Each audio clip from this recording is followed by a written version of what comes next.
บ้านมันลุง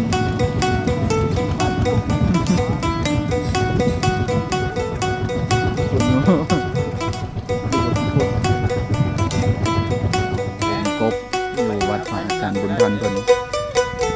กบ2 ห้องน้ำ2 ห้องแล้วก็เอาสนะแน่สนะแล้วก็มีสนะมีผ้าห่มหมอนไปบริจาคนำก็เอาไปชุดก่อนนึงแล้วรถนึงอันนี้เอาไปน้ำหลังเพราะมันเริ่มหนาวบริการว่องไวทันใจไปมาสะดวกปลอดภัยโดยการขับขี่ยานพาหนะที่คือชื่อว่าคูโบต้าแต่ละผู้ขับก็หายแต่เสียงรถกำลังจะเดินทางไปบ้านจัดสรรประจำตำแหน่งวัดโพไซแต่หานอยู่ตัวแต่มา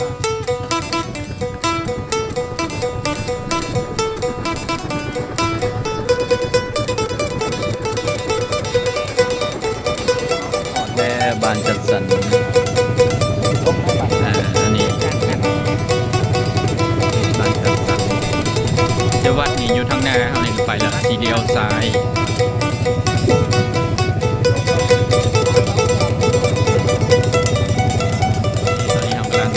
เข้าวัดทางเข้าวัดเนาะอันนี้ทางเข้าวัดนั่นเป็นศาลาห้องน้ำยังไม่ทันมีศาลาหลังนี้น้อยอันนี้เป็นเขตวัดยืนของวัดบนห้องน้ำยังเขาสร้างเขานั่นอยู่อันนี้เป็นศาลาหอแจ้งนะเป็นเรือน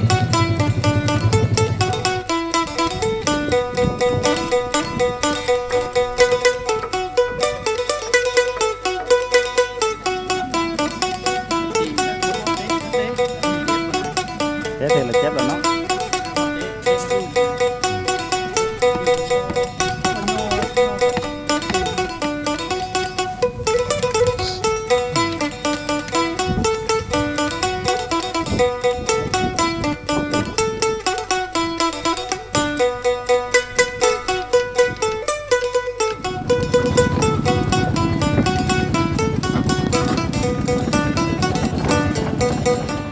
đi đây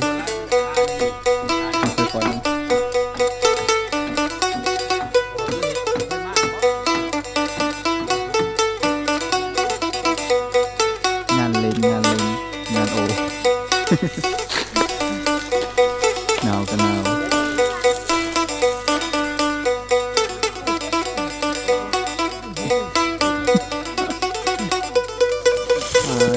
nào ngàn ồ đây mình xay sôi xèo côm đầy côm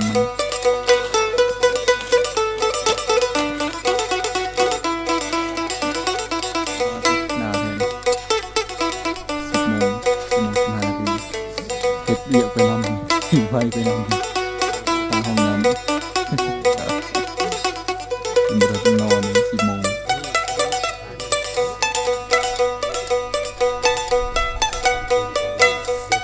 นาวไปหนาว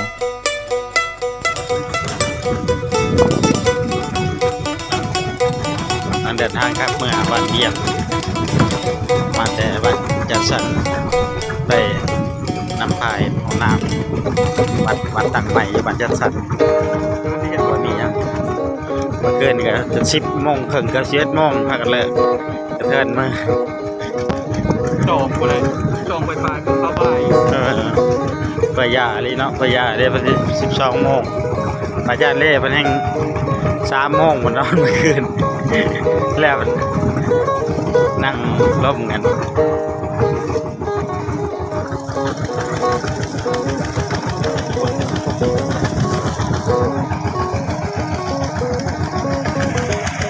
จ้าเต่า